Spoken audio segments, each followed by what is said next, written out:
Hello, monster friend. How are you? In the previous pill, I taught you how to perform the division operation.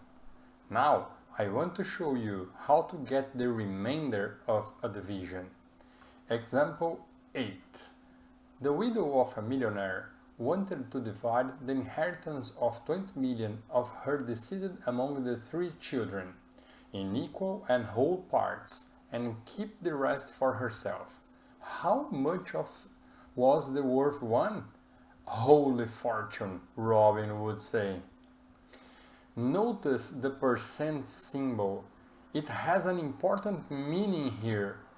Instead of doing the math of division and getting an irrational number as any calculator would, the intention here is to do the math and get the rest of the division. Let's check. Number 2. See the rational. 20 divided by 3 equals 6, with remainder 2. Python took the 2, which is the remainder of the division. Curiosity.